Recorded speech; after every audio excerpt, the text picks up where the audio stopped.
and it is 10:30 a.m. here in Houston, Texas, where we are based. And I know we have people from different time zones, so I want to welcome everyone to our meeting this morning.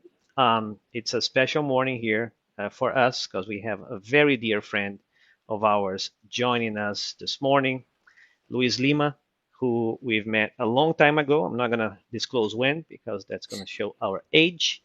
But we've been on this road for a long time. And Luis is based out of Orlando, Florida. So Eastern Time. Thanks for joining us. I'm gonna introduce Luis in a minute here. But first, I'm gonna welcome everybody, and I'm going to ask Erica to do our initial prayer. Then I'm gonna introduce Luis, and I'm gonna turn to you, Luis, after I introduce you. So, Erica, do you want to do our initial prayer this morning? Thank you so much. Yes. Then good morning, everybody. Let's start this prayer by closing our eyes and cleaning our mind from any thought that can be present right now in our minds. Dear God, thank you for every person that has joined today our public study, for each mind and heart that feels the presence of this virtual meeting. We wanted to thank you to bring us together, especially on behalf of Sunrise. We wanted to appreciate the presence of Luiz Lima, that will share his words and thoughts with us during this public study. Oh Father, praise you for this event and your purpose for it. We know that when we get together here, you, God, always have a divine agenda and will support us through this event. Please take what we have prepared with a lot of love and multiply our efforts as long you know how. Steer our intentions to align with your righteous will. Bless this meeting today, all those present, especially Luiz Lima, as well as the others that we are not able to be here today. Keep love at the forefront of our minds today and the guiding light for all we set out to accomplish. Que assim seja. Amém. Thank you so much, Erica, for the beautiful prayer.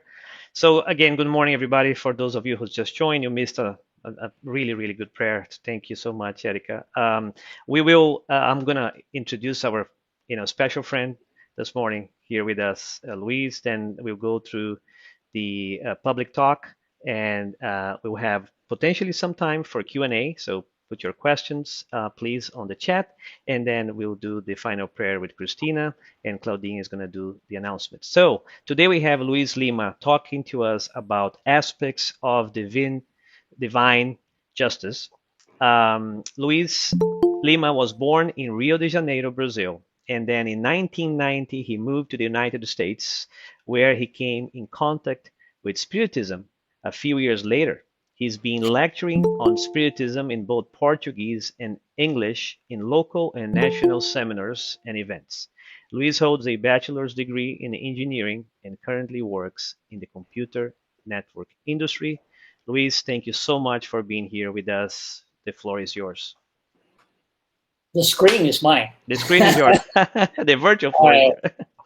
Thank you very much, Sunrise Spiritist Society, for having me today. It's a great pleasure to be here and to take upon this, I would say, to say the least, very challenging subject that I call aspects of divine justice. Divine justice is one of these things that is very hard for us to understand and to comply to, apparently.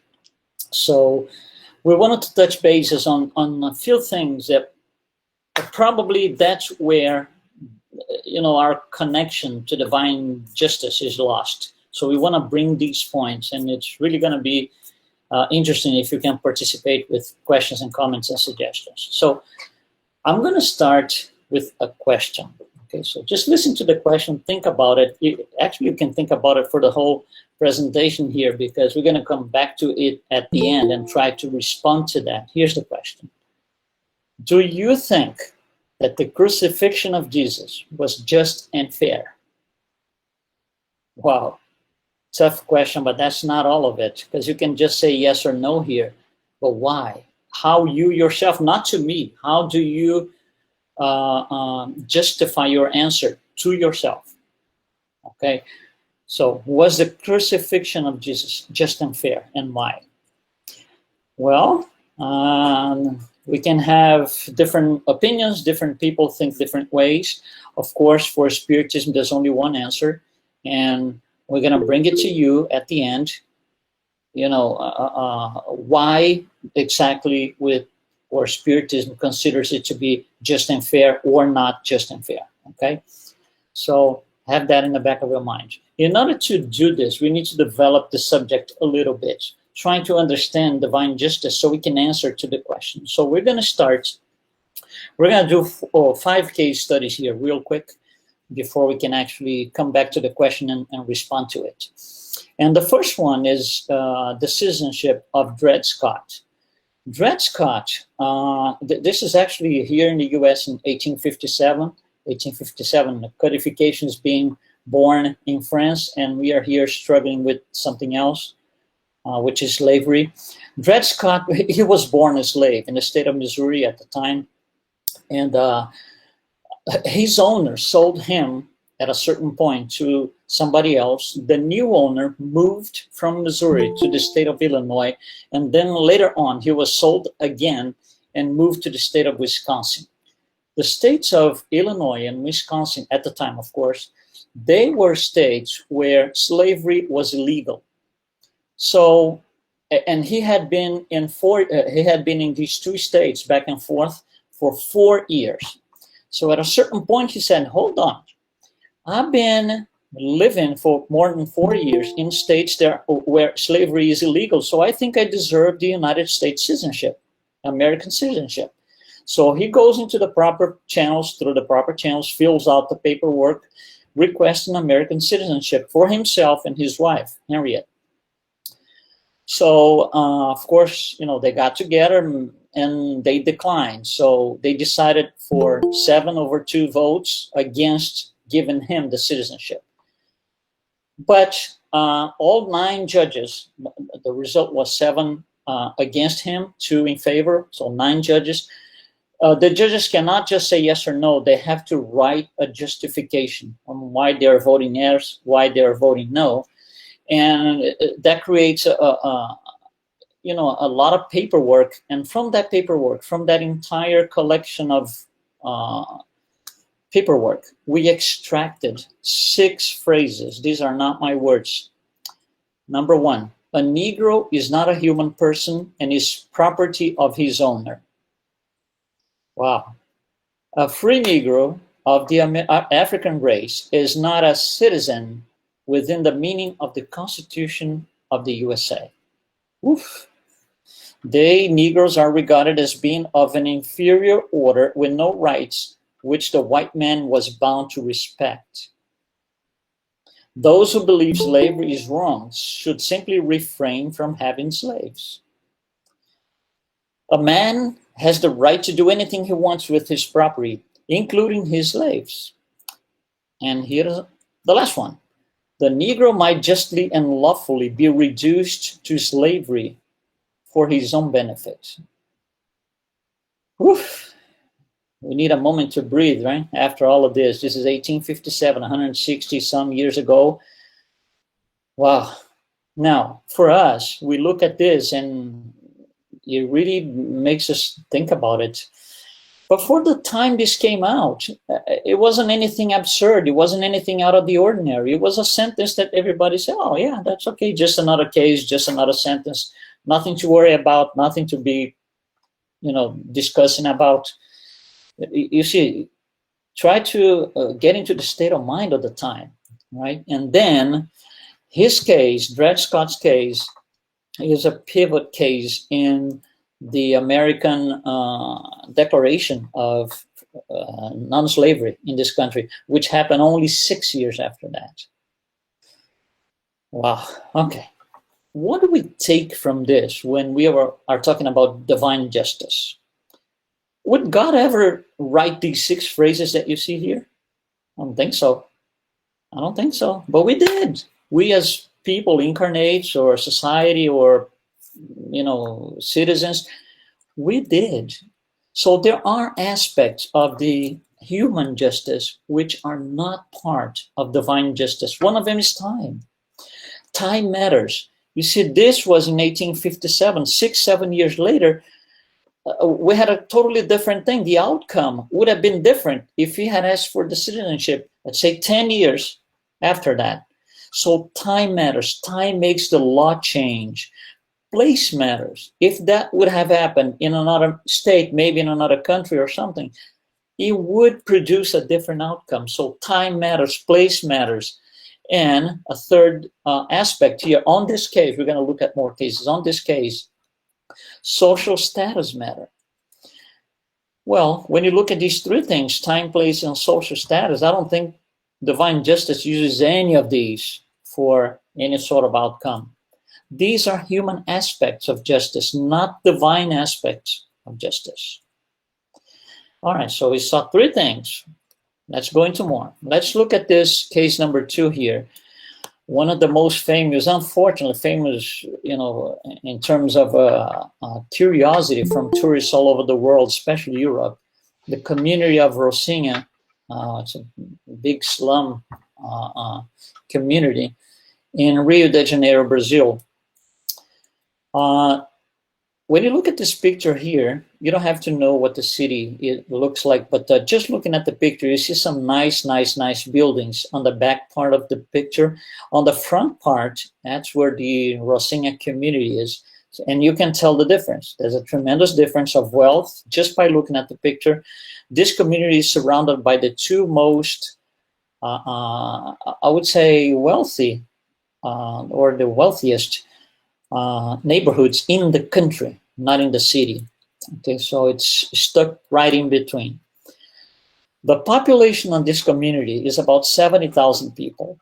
And you're going to say, hey, listen, I'm not good at numbers. I don't know what 70,000 people mean. Can you give me a reference? Sure.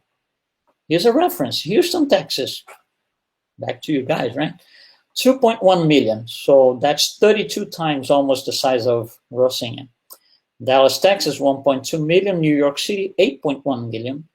So 70,000, when you look at these 3 cities here that are listed, which are, of course, big cities, Houston being the 4th largest city in the U.S., you say, wow, that's a small, it's a small community. Yes, it is. But the density, what is density? Number of inhabitants per square kilometer. The density in Rocinha is 48,000 people per square kilometers. Compared to the other 3 cities here that we showed, Houston, 1,300, say 1,400. Dallas, 1,500. New York City, New York City, Manhattan, all those people hitting themselves shoulder by shoulder, 10,000. Rocinha, 48,000. So you have, this is packed with people living side by side or shoulder by shoulder like that.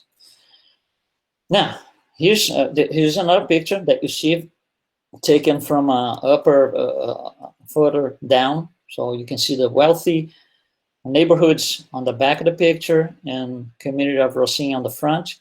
And this became an iconic picture. This shows one of the boundaries. So on the left side, you have the community. On the right side, you have one of those wealthy buildings and the wealthy people living on it. Now, interestingly, just for a minute, think that you live on the left side here. So you live in Rocinha right now. Just think about it. You open up your window or you go outside, and what you look at is this nice thing on the right side of the screen. What do you think? You think it's fair? They don't think it's fair. Nobody living in Rocinha thinks this is fair. They think something is wrong. On the other hand, the people living on the right side, the wealthy ones, They wake up on Sunday morning, they go out to their patio and pool, and what is their view? It's not the sun, it's not something nice and neat, it's the community of Rocinha. Do they think it's, do you think they think it's fair? They don't think it's fair because they will say, I paid a lot of money for this place and look at what I got. Well, look at what I got outside. That's my view. That's not fair. So none of the sides think this is fair. Isn't that interesting? So it's not fair for anyone. How come? Because we are using parameters to make a judgment that are not the same as divine justice. We're using human parameters. For example, our truth is fragmented. I'm looking at just one aspect of the thing. I'm pinpointing the elements that make sense to me. For example, if you go to court, for example, somebody's going to have, somebody is going to be convicted or not. The lawyers, the attorneys, they have to pick the witnesses, and they will pick and choose the witnesses that they want. Not every witness. No. This one I want, this one I don't want, because the one I don't want is going to go against my interests. So this is fragmentation of justice. Our justice is based on revolt in general. So, we look at things, we revolt, and we judge based upon that feeling, that emotion. And for the most part, human justice looks a lot, or maybe in the first place, at materialism. Oh, they have these nice things and I don't. None of those three aspects are part of the divine justice. So that makes 6 aspects so far. We saw 3 before. These are 3 again here. All right, so let's collect more of these aspects that are not part of the divine justice by studying this case number 3, and I call this DNA exoneration. What is DNA exoneration? DNA exoneration happens when somebody is convicted, so they go into jail or incarcerated or whatever it is, and then later on, DNA evidence proves it wrong, proves that, well, this guy was supposedly criminal. He is not, because we checked the DNA found at the scene of the crime. We checked his DNA. It doesn't match, so he's free to go. So reverting this is called exoneration by DNA. Exoneration by DNA became a legal part of our justice system as of 1989. So it's relatively new, 1989. And from that day until now, we've had 367 exonerations. So from 1989 to today, 367 people had been convicted. They were undergoing their whatever conviction it was, and they were not the criminals. 367.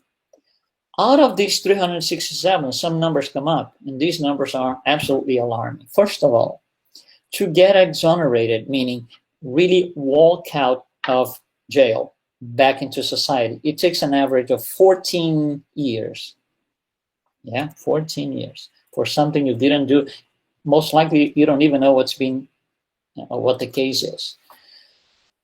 28% of these cases involve false confession. What is false confession? What does it mean? It means the person who was convicted and incarcerated was not the criminal, but those who really should be in jail, they do bullying, they pressure, well, your family is going to suffer for it, and you're going to suffer for it, somebody's going to pay for it in your family or so, if you don't say it was you.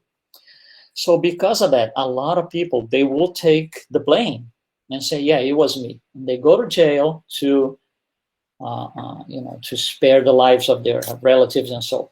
28% of the cases.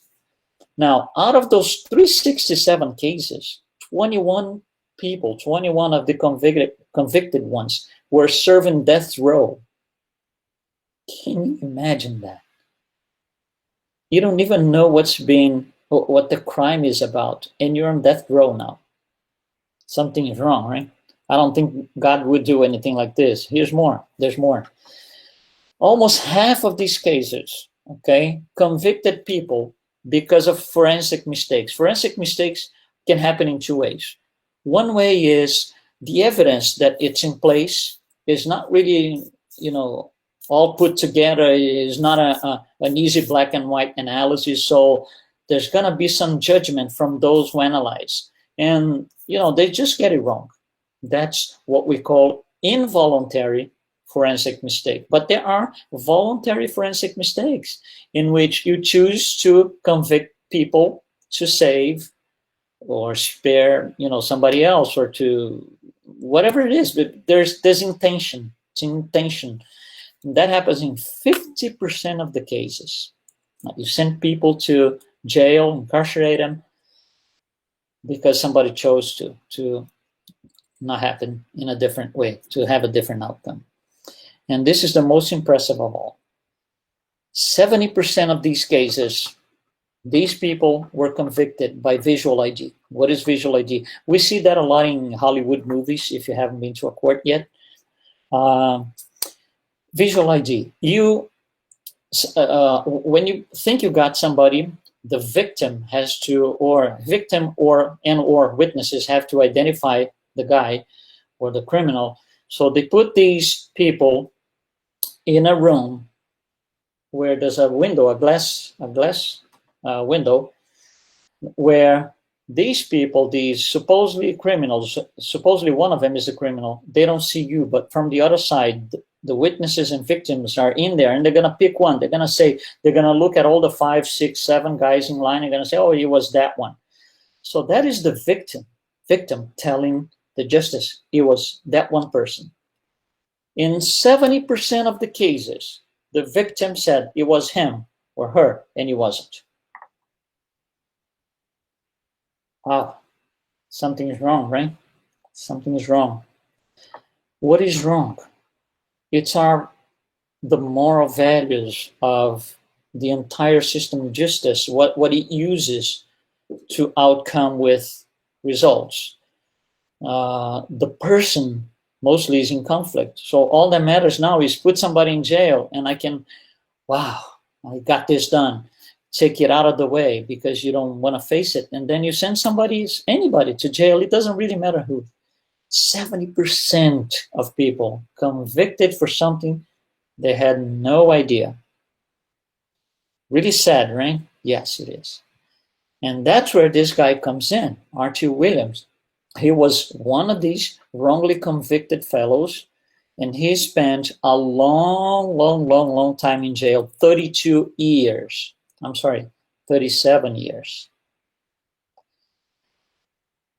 He was convicted for life in prison without the possibility for parole whatsoever. And he was accused of aggravated rape and murder of another person, raped one of them, murdered another one. So he spent his life, almost his entire life, in prison. He was exonerated by DNA in 1219. And he became very famous because the day he walked out of prison, he decided he was going to go in one of the most famous singer programs in the U.S., Americans Got Talent. And he sang a beautiful song by singer-composer Elton John. And he just struck us all in our hearts. How come did he spend 32 years in prison for something he didn't know? Let me give you a few facts here so it makes more sense what I'm going to say. First of all, he was not visually identified by the victim. The victim did not identify him. Although she was forced to, she did not identify him. She did not say it was him. No, she did not. There was total lack of evidence. The physical evidence, the height of the guy who committed the crime was around 5'11", told by the victim of the rape, and he is 5'4". People from 5'11" to 5'4", it's huge. So he said this guy's too short. They didn't listen to her, the victim. The fingerprints didn't match. Fingerprints at the scene. And he had alibis. He had people with him at the moment the crime was being committed. The serologist said the semen inside the body of the victim is not his. Still, he went to jail, 32 years in jail. How come? What is happening? And here's why. Because the people in charge of finding the guilty one, finding the criminal, they were afraid they weren't going to be able to show society they were good enough to catch the criminal. So it was just easier to put anybody in jail. It wouldn't matter. At least they said, well, here it is. We are really good. We got the guy. I don't think God does anything like this. By the way, when he was in jail, he used to think about the song he sang all the time. But he was, he was praying all the time. He's something he mentioned to us, to all of us through the press after he left jail. Freedom is of the mind. I went to prison, but I never let my mind go to prison. Similar to Nelson Mandela, right? When you're faced with dark times, what I would do is pray and sing. This is how I got peace. So internally, he was in peace. Of course, he didn't do any of that. So he was in peace. And the world out there had convicted them, was all concerned about them. Such a, quote, dangerous guy out there in our society. So that's him. In 2019, you see, he went out of prison, as you see here on the screen on March 21st. On March 14, a week after that, the people of the Innocence Project had access to the evidence that was never brought up in all these 30-some years. After they put their hands on the evidence, 7 hours later, he was not convicted anymore. He was, his outcome was changed. He was released to prison 7 days after that. So we couldn't even get back to the evidence of the crime. That's sad, really sad. The Innocence Project that I just mentioned is a project, it's a group of voluntary people in the US that work with this judicial system trying to avoid cases where conviction, wrongful convictions, and they work based on DNA exonerations. That's the group of people who helped Archie Williams to get out of jail. Otherwise, he would still be there for something he never committed. So there are more aspects that we used, that we have to look into our human justice, and they are not part of divine justice. First of all, we fail. Yes, we fail. Number two, the police officers in this case, the people in charge of the case, they wanted to do justice by themselves, in one's own hand. They wanted to do that themselves. It didn't matter who was going to jail. It didn't matter. They had to have the feeling and the sensation to tell the society, we've done it, we've caught him. And finally, here in this case, our justice is based a lot, if not all the time, in revenge. None of these things is part of the divine justice. None of them. So we use parameters in our divine justice, human justice, that God does not. I want to show you this last case here, which I call points of view. I'm going to show you a very, very short video. It's just a few seconds, so pay attention to that. Just watch.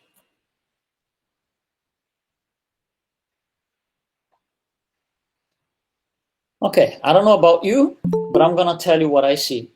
I see a guy, this bald guy, coming after this gentleman, and he's going to rob the gentleman. He's going to take his briefcase, he's just going to rob him. That's me. I don't know what you think. That's me. Okay? Let's take another view, a broader view of this. So you see, the guy doesn't come from a close place. He comes from far. He really comes far, and he goes into towards the gentleman to get his briefcase. That's what I think. All right, let's have an even broader view of this thing. So again, he comes out there from very far towards the gentleman. So the gentleman tries to kind of protect himself. And this might change your mind. He changed mine. Wow. I would have convicted somebody who was a savior. Did we ever put any Savior on the cross? Savior in quotes. Doesn't it make any sense to you? Right?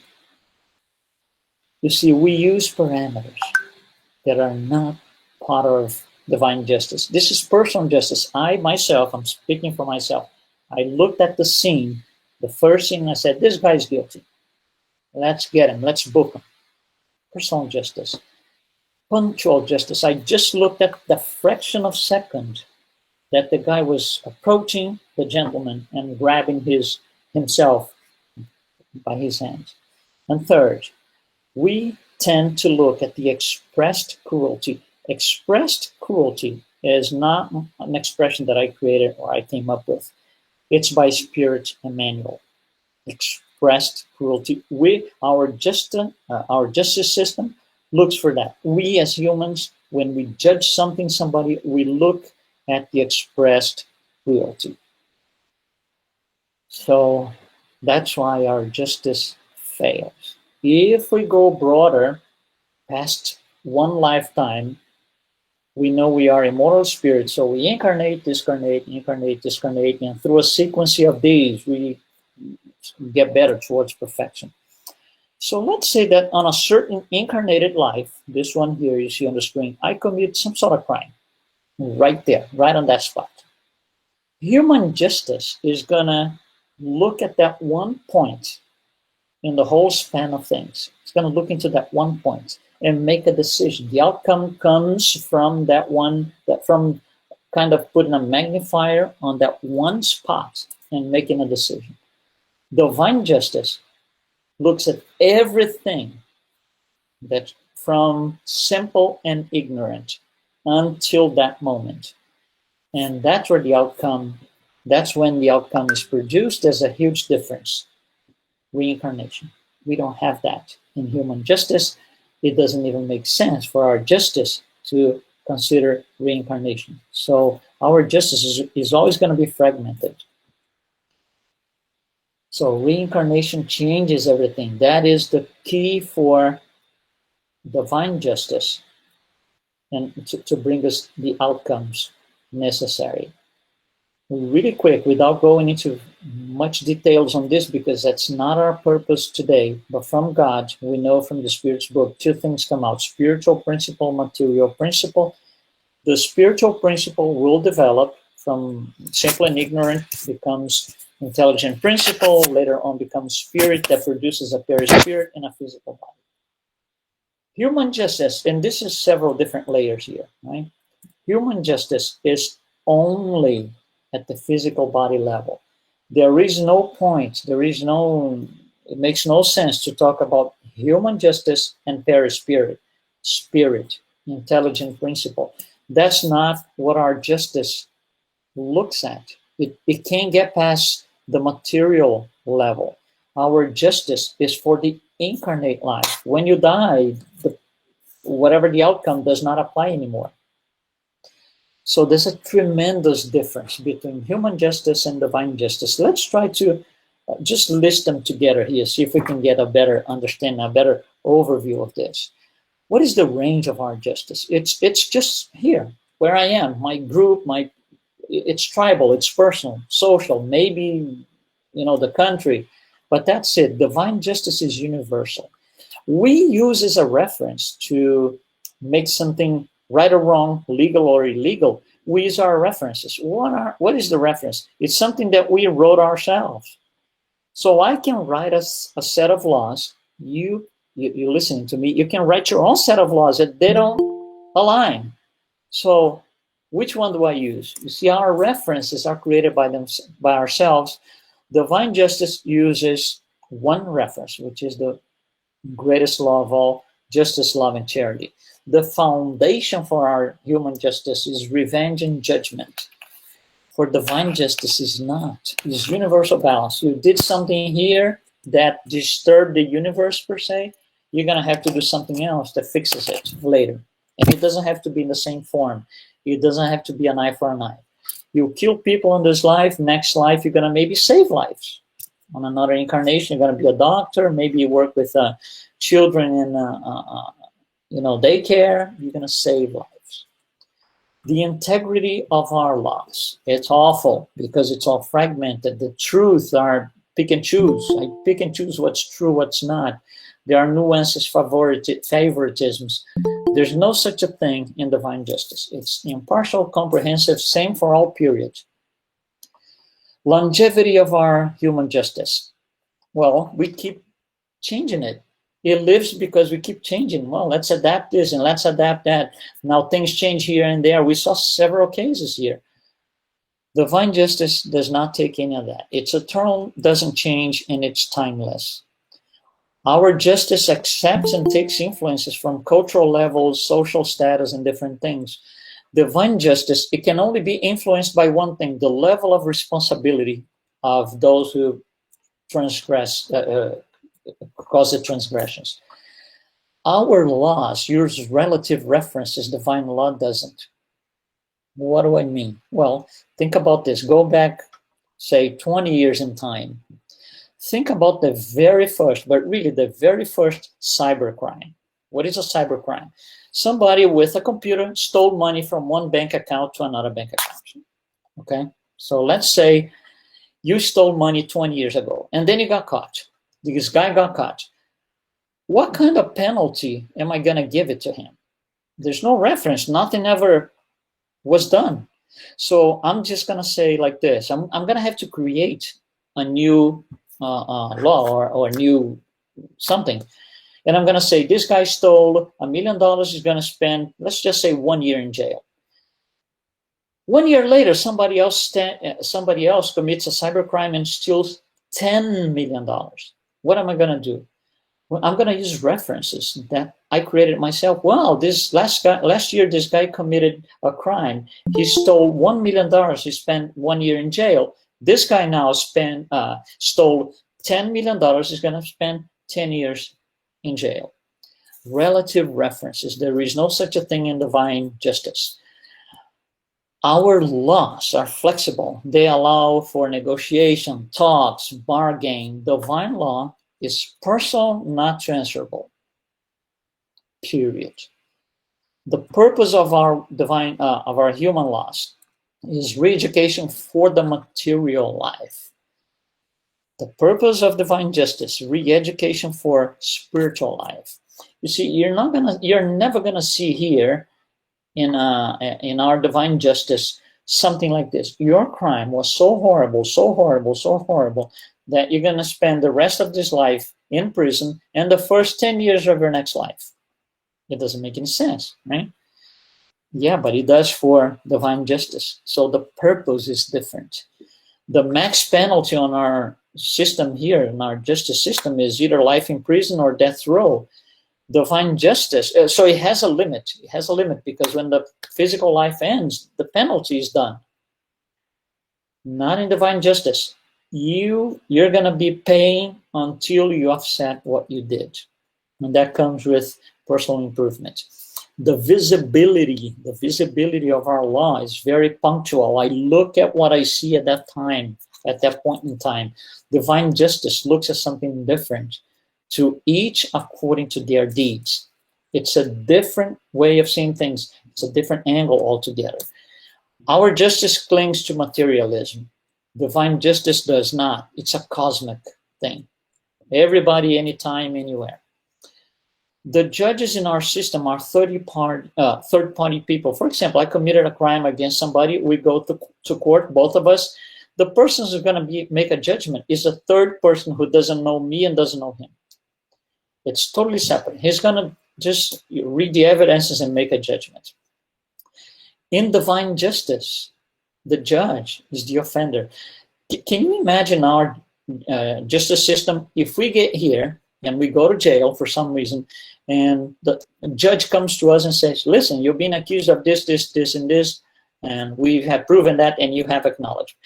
What kind of penalty do you want to give to yourself? It wouldn't work. It would not work. But that's how it is in divine justice. And finally, lastly here on this list, the focus of our justice is, as Emmanuel says, the express cruelty, and the divine justice doesn't look into that. It considers the positive outcome. That makes our justice imbalanced and divine justice is not. Okay?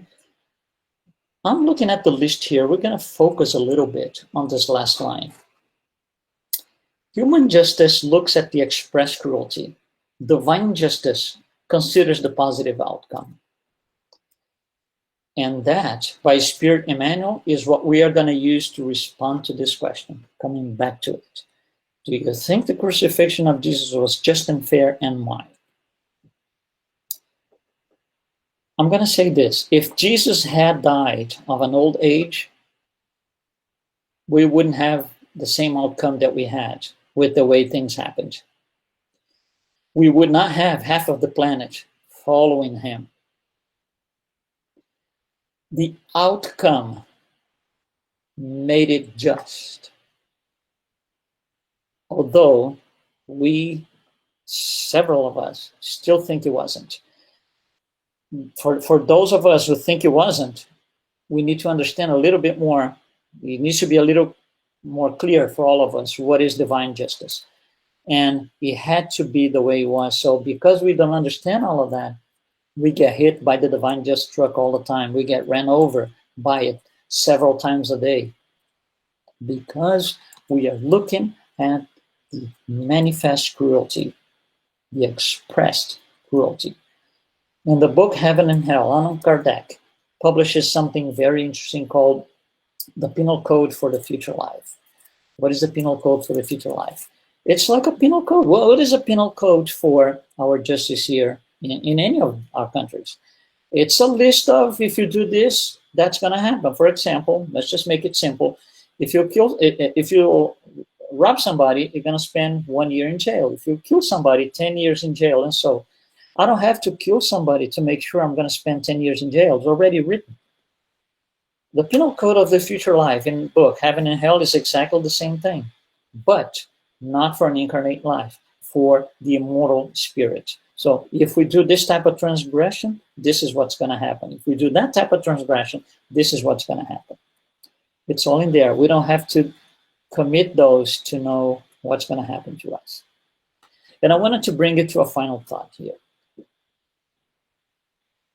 Visualize a tennis game. I'm giving you a picture here to make it easier for you. So you physically go to watch the tennis game. So you're sitting somewhere in here and you're watching the two players play. Okay. Suddenly the ball, and you know the speeds here are like 100 kilometers an hour, 90 kilometers an hour. It's outrageous speeds that the ball goes to, is thrown at. So let's say the ball hits right on the line. And you're sitting, let's say, in this position here, A. And I look at it, and the thing is really fast. And I look at it and I say, no, the ball hit in the court, within the court. Okay, the guy in B says, no way, sir, because I was in the game. I was right there watching with you. And it was outside the boundary. So I was in, he was in. We have different opinions. So does C has a different opinion. So does D, and so does E. So how come? We were all watching the same thing at the same time. We all have different views, different opinions. And it's not that I'm watching over the television. No, I'm physically sitting there, all of us, all five of us here. And if the stadium has a capacity for 60,000 people, we're going to have 60,000 different results. And I'm going to go home and say, well, there was this particular, thing where, the ball was in, they said it was out, and so on, they're going to believe me. And the guy sitting in B goes to his house, he tells the same thing to his people believe in him, and so and so and so and so. So what is happening? What is happening is we are just observers. We don't have the power to influence, to change the position where the ball hits, to make myself right or wrong. If it was my interest that I'm the player I'm supporting, right? If it would be better for him that the ball hit outside, I'm going to say, no, yeah, it was outside because I saw it. If the player I'm supporting would benefit from the ball hitting inside, I would say it hit inside, I was there and I saw it. We are just observers. We can't change what happens. What we see is not the truth. What we see are possibilities. Our truth is all fragmented. For me to tell the truth with a capital T, I would have to be at the same time in all 60,000 seats in the stadium. I can't do that. I can't do that. That means I am not omnipresent. I cannot be in all 60,000 places at the same time. Only one can do that. I cannot know everything because I wasn't in all 60,000 seats at the same time. So I don't have full knowledge of things. So I cannot make things happen because I don't have that power. I'm just observer. What we see are possibilities. We work with possibilities, not truth. And because we don't have these attributes, omnipresence, omniscience, and omnipotency, we are very limited. Those are things used by divine justice, and I don't have a way to use those.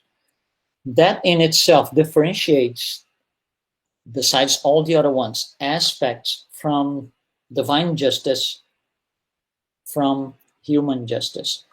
Coming back to the big question, was it fair, just and fair, that he was put in a cross? Well, we are still different people. We might have different opinions. I just gave you some elements to think about, not to convince you, not to anything else. Okay? This is something you should take to the pillow at night. It's an interesting thing. That's how we start dealing with the elements of divine justice. Maybe changing our mind a little bit. Okay.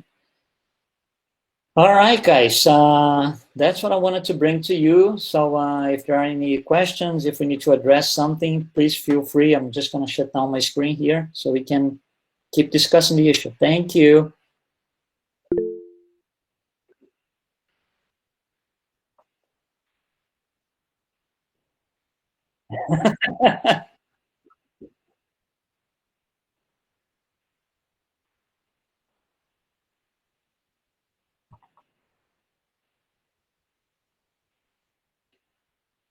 Mhm.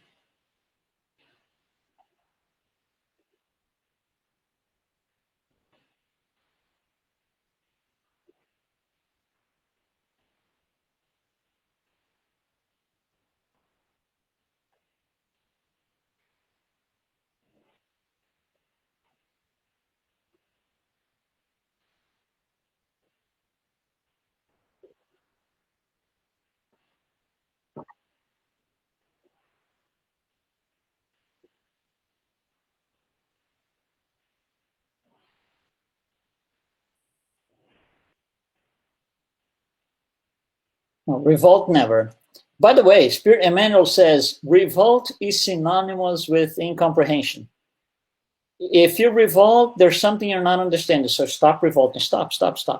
There's no point. There's something I'm not understanding. Let me see what it is. We might not get the answer right away in 5 minutes, but stop revolting. That's never advisable.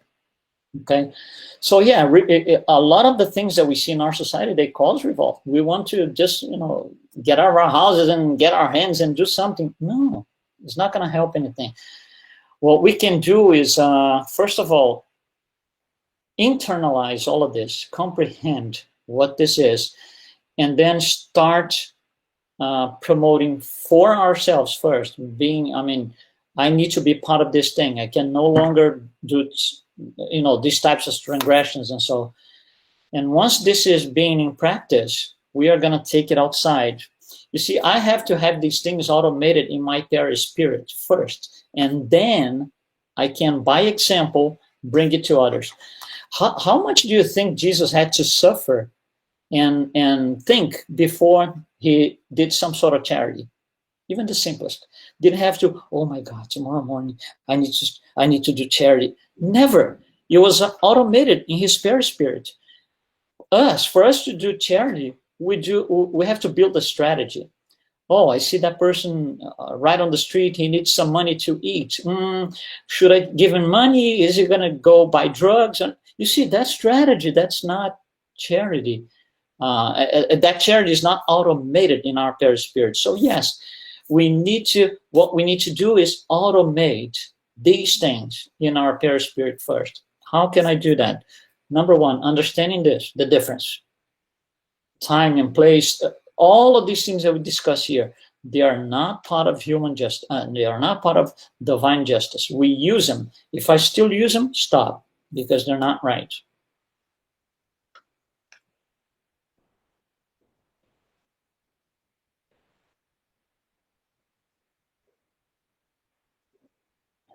I changed my response for years and years and years until I came across with something called what do they call? Oh, Spiritism. Yeah, you see, until then, yeah, it was unfair because he was a good guy and he didn't do anything. I was completely. It's a materialistic approach. I was looking at the express cruelty, but then, like I said, if he had died from old age, we wouldn't be here, any of us. This meeting wouldn't be happening anywhere, because there was a greater purpose, and for that purpose to take place and to be converted into goodness for all men on earth, it had to happen the way it did. So I was looking for myself, responding for myself. I was looking for this express cruelty. Now I don't. Now I look for the outcome. What came out of it?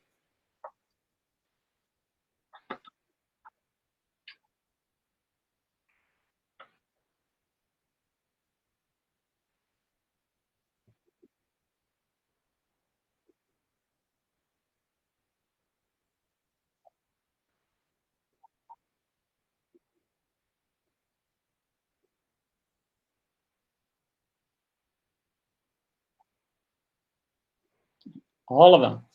All of them. For example, if you're being accused of something you didn't do, okay, sometimes we are and we don't even know, because those accusing us are, they don't have any relation to us anymore. They just think we did this and that. Sometimes it's things that happened 20 years ago, 30, 40 years ago. So those we don't know. But sometimes people throw right in our faces. You did this and this and this. Revolt is the last thing, because when you revolt, you're aligning with that type of energy. Last thing, never revolt. So let's just pray for that person, that the outcome of this, they accusing me of something, that the outcome of this is beneficial for that person. And that's my prayer. That person has to learn something. To learn something, that person has to make mistakes. I'm providing the ability and the resources for that person to make the mistake and then grow from there.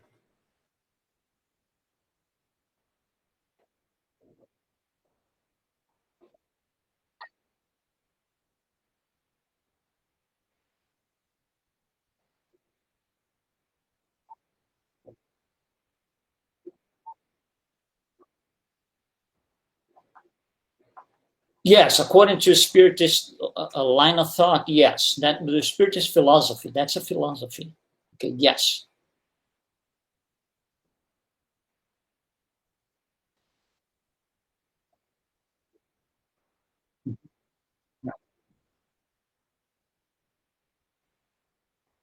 Right. Sometimes we see something on television that had nothing to do with us, somebody doing something else to a third person.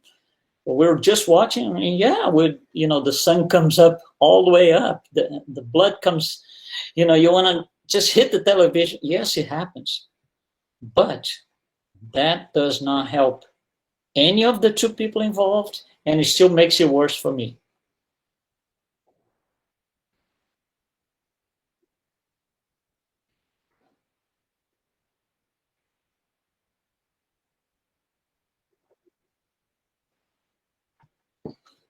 Revolt is only good if it triggers some sort of action. Okay? So, for example, you watch a certain news and you revolt. On that very minute, you say, oh my God, I shouldn't be doing this. You see, that was a positive way of seeing the revolt. Oh, it's going to trigger something. My God, I can't do this again. Wow, what a mistake that I'm making. I shouldn't be doing this. yes, we're going to revolt. We're still going to revolt because of the level that we are in terms of moral evolution. We are still going to be doing this, but less and less and less and less, to a point where not revolting gets automated in our perispirit. And then we don't revolt anymore. We act upon what we see, but without any revolt.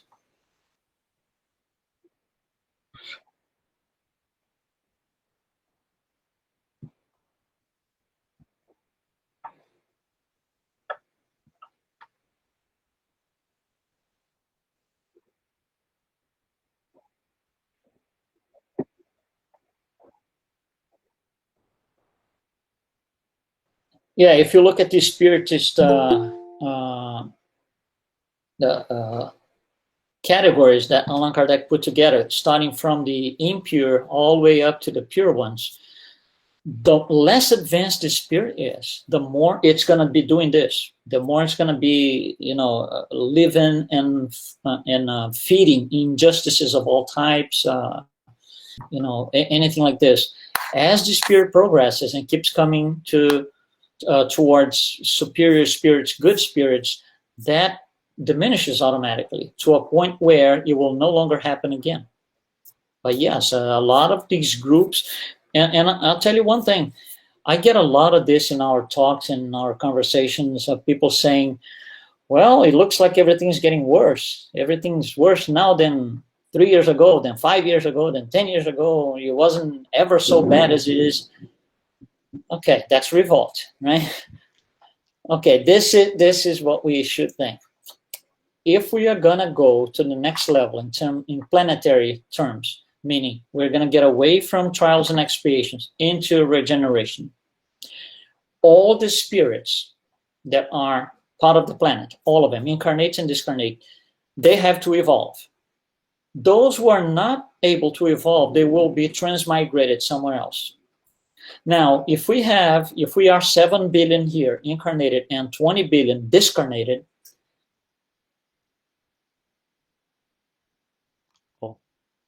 we may have had a little those glitch. 20 billion, they have to live and incarnate those spirits, and they will have their opportunity.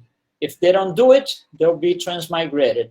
But all of the spirits out there that are today's part of the psychosphere of the planet, they have to be incarnated first. So yes, it's going to get worse before it gets better.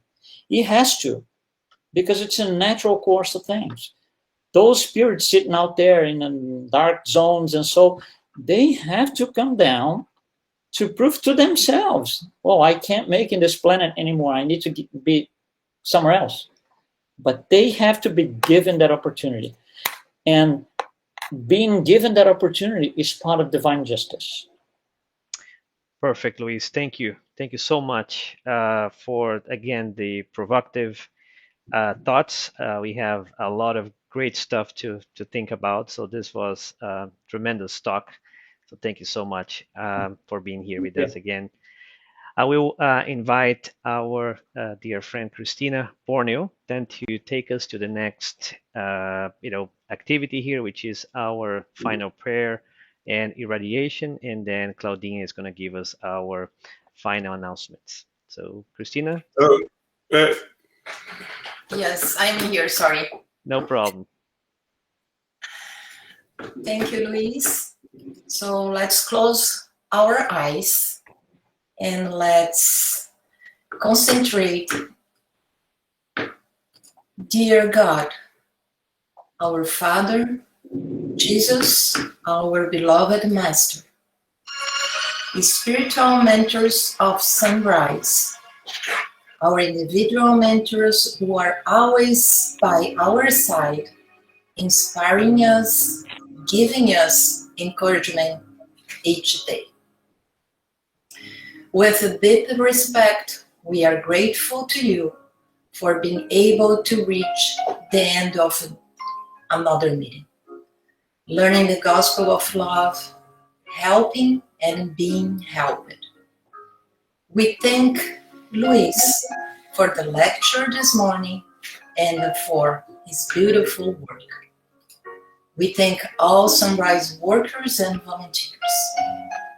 At this moment, we want to raise our thoughts to God our Father, Jesus, the supreme architect of the universe, and with open hearts, we thank the opportunity that has been given to us. We ask our guides and protectors for more light, and for our brothers who still walk in the darkness, a spark of your love, so that they can enter in the path of progress.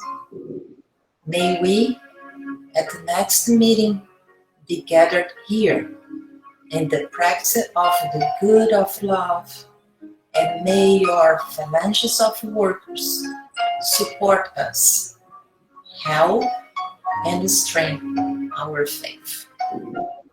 Peace and light for all of us, for those who are unable to attend today's meeting, for our families, friends, for all of humanity, for the sick of body and soul, incarnate or disincarnated. We ask for this country that welcomes us, and for our home country, Brazil, that suffers so much from COVID and so many other difficulties. Father, help us to overcome our fears, to open our minds and hearts, to react to all moments as your child, knowing how to love and respect, forgive and dream of the union of all brothers. Father, I'm your daughter, and you are my graced friend. So we ask for blessing of our souls, peace in our rest, and affection in our solitude. So be it. So be it. Thank you, Christina, very much for the beautiful prayer. And I'm gonna invite Claudinha then for the final announcements. Are you guys listening to me? Yes. Loud and clear. Edu, yes? Okay. First we'd like to say thank you to Luiz for being our guest this morning. Then we would like to welcome all of you that are here for the first time. And we invite you to take a look at our website and our calendar to see other activities that we offer. On Sundays, we also have the children and youth education that also happens between 10:30 and 11:30, but on different virtual rooms. Today, specifically, our teenagers are here with us in this room. We also offer other studies and assistance during the week. On this first slide, we're going to talk about it. A wonderful work that our guest, Luiz Lima, that's here today with us, he also does. I put the link also on our chat, and he does on every Wednesday on the Kardec Radio on YouTube at 7 p.m. Eastern Time, meaning here in Houston is at 6 p.m. And for our friends that are listening from Brazil, it's at 8 o'clock at night in Brazil. He does this show on YouTube where he brings in-depth discussions on evolution as portrayed by the Spiritism. He brings topics as the creation, spirit, reincarnation, progress, and much more. So if you go to the Kardec Radio channel on YouTube and you hit subscribe, you can also find the show called Spiritism, A Closer Look, and you can click on Set Reminder. And that way, before the show comes on, you'll receive a notification as a reminder so you don't forget. On this other slide, we're going to talk about our April volunteering work, which is help with the Formiguinhas program. Formiguinhas in Portuguese means ants. Raquel Marshall, it's a Brazilian that lives here in Houston. She started this program in 2019 with the goal of raising donations and helping the Houston street population. Since then, the Formiguinhas the little ants, they have provided many meals and service for this population. So you might be asking, how can I help? Well, you can, of course, donate some items. They also have an Amazon list that the link is here, but I will also post on our website and our social medias. And you can also help by volunteering to make the food, to deliver the food. Usually she does on Sunday. You can go with her on the delivery day. She sometimes go other days of the week. You can also provide a service for this community. We had a person that did a Princess Day at her salon for the ladies. And one of the ladies actually went for interview after that. So you can help in many other ways. But for more details, please contact Raquel at her phone number. Her phone number will also be in our social medias and on our website. That's all that we have for this week. And we wish all of you an awesome week. And I'll see you guys soon. Thank you very much, Claudinha. Thanks, everybody. Thanks, Luis, very much again for being here with us. Heartfelt thank you, and everyone have a blessed rest of Sunday and week. And we'll talk to you next week. Bye-bye, everybody. Bye.